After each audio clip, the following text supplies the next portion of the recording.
जिस तरीके से आज एमआई ने खेला है उसको देखकर क्लियर हो चुका है कि भाई इस बार के सीजन में भी सिर्फ कैलेंडर बदला है, एमआई की पोजीशन बहुत मुश्किल है कि पॉइंट टेबल पर बदल पाएगी।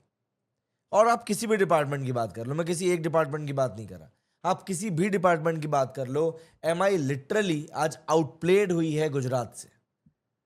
शुभमन गिल ने जिस तरह से यहाँ पर कैप्टनसी करी, जिस तरह से गुजरात के लड़कों ने लड़ाई लड़ी, हर एक तरीके से ऐसा लग रहा था कि भाई ये लोग आज मुंबई के ऊपर हावी पड़ रहे हैं।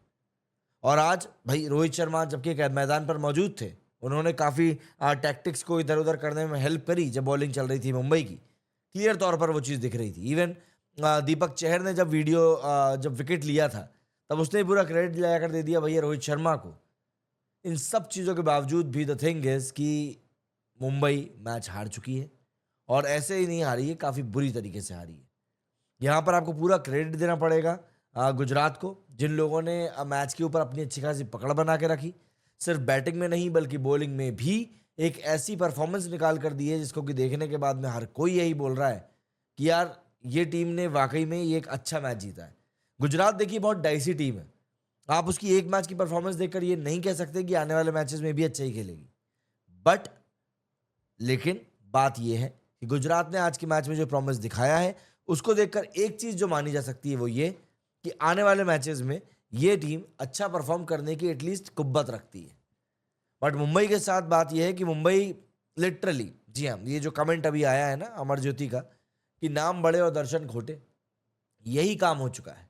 मतलब मैंने लास्ट मैच में जब एमआई का देखा था तो जो कमेंटेटर्स थे वो यही बात कह रहे थे कि ये जिस पॉइंट पर आकर, मतलब ये 3-4 विकेट गिरने के बाद में जो एमआई इतना स्ट्रगल कर रही है ना, इसी पॉइंट से करण पोलार्ड इनको मैच जिता दिया करता था। अब आज की तारीख में करण पोलार्ड तो खेल नहीं रहा, वो डगआउट में बैठा हुआ है, लेकिन ये लोग एक भी ऐसा प्लेयर अपनी टीम में इंक्लूड नहीं कर पाए हैं जो लोअर मिडल ऑर्डर आप कह लें या फिनिशर कह लें, किसी भी रोल में जाकर खेलने का मादा रखता हो। और जिन खिलाड़ियों के ऊपर आप ट्रस्ट कर रहे हो वो आयराम गैराम की नीति के ऊपर चलते हैं और ऐसा लगता है कि वो टिकना ही नहीं चाहते। गुजरात की अगर हम यहाँ पर तारीफ करें तो शायद सही रहेगा। गुजरात जिनके पास में रिसोर्सेज, सबने यही बोला कि लिमिटेड है, बट स्टिल उन लिमिटेड रिसोर्सेज से भी इस टीम ने जो रिजल्ट बाहर निकाला है उसकी तो तारीफ करना बनता है। भाई शुभमन गिल की टीम को आखिर किसी ने चांस दिया क्या? हर कोई गुजरात के केस में हमेशा यही कहता है कि यार जब से ये हार्दिक पांड्या गया इस टीम से, ये टीम वैसी नहीं रही, बिल्कुल नहीं रही वैसी। क्योंकि हार्दिक पांड्या एक बहुत ही मतलब कह सकते हैं कि बहुत ही रूथलेस कैप्टन है। वो चाहता है परफॉर्मेंस निकल कर आए, और उस समय पर गुजरात अलग तरह की टीम थी। हमने देखा था कि तब किस तरीके से हार्दिक और शमी भाई के बीच में भी बहसा बहसी मैदान पे ही हो जाती थी। लेकिन शुभमन गिल एक दूसरे तरह के कप्तान है, एक अलग तरह के कप्तान है, और यही कारण है कि उनकी कप्तानी में भले ही वो तीखापन ना दिख रहा हो, but at least players are eager to perform. आप आखिरी मैच की बात कर लें या इस मैच की बात कर लें। और अब जो सबसे बड़ी परिस्थिति आ चुकी है वो ये कि मुंबई के सामने समस्या जो है बढ़ चुकी है। मुंबई के भी 2 मैचेस हो चुके हैं और उनका एक भी पॉइंट अभी तक बोर्ड पर नहीं है। और ये देखकर सिर्फ एक चीज़ लोगों के जहन में आ रही है कि क्या इस बार भी पिछली बार जैसा ही होने वाला है। क्योंकि देखिए मैदान के ऊपर लड़ाई झगड़े शुरू हो चुके हैं। वो साई सुदर्शन और हार्दिक पांड्या, इन दो के बीच में वहां पर कुछ कुछ होने लगा था। भाई आप एक कप्तान के तौर पर ही जब ऐसी हरकत करोगे तो ऑब्वियस सी बात है आप फेयर प्ले का अवार्ड तो नहीं जीत पाओगे, या फिर आपने सोच के रख लिया है कि भैया हमको फेयर प्ले का अवार्ड नहीं जीतना है। देखिए जब भी हम लोग इस तरह की चीज़ों की बात करते हैं क्रिकेट के सिनेरियो में, वहाँ पर एक बात ये रहती है, आप कोहली के रोल को कितना ही डिनाई कर लो, but the thing is Kohli का रोल बहुत इंपॉर्टेंट है। वो एंकरिंग कर रहा है और टीम को बांध के चल रहा है। अब अगर आज आप मुंबई की बात कर लें तो यहाँ पर सब एक से बढ़कर एक हिटर भरे पड़े थे। कौन सा ऐसा बंदा आया जिसने कहा कि नहीं यार चलो मैं देखता हूँ कि भाई किस तरीके से यहाँ पर रन से स्कोर किया जा सकता है और विकेट बचाया जा सकता है? किसी ने भी नहीं इस बारे में सोचा।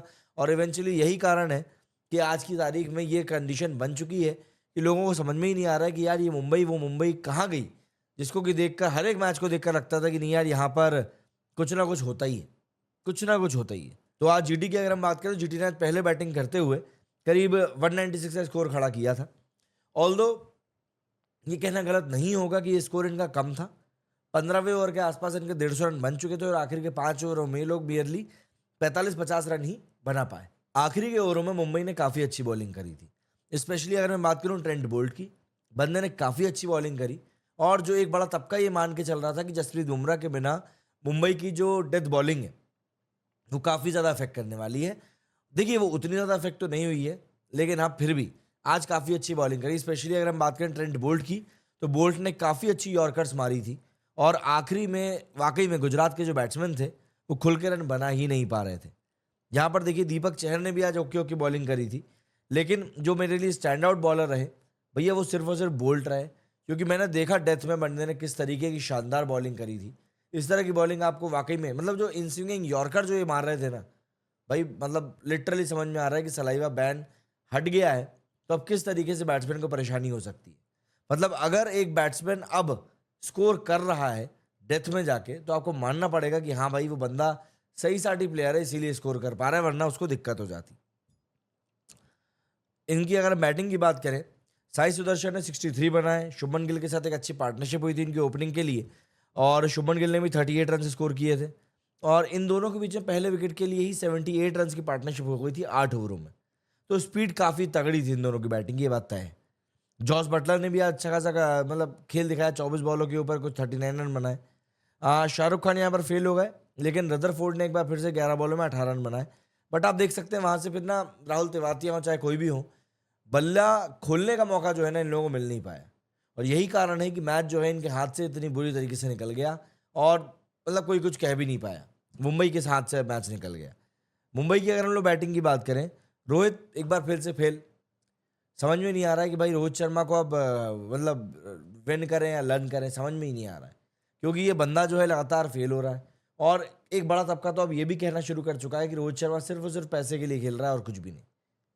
पैसे की बात तो खैर नहीं पता, लेकिन हाँ रन तो नहीं बन रहे हैं।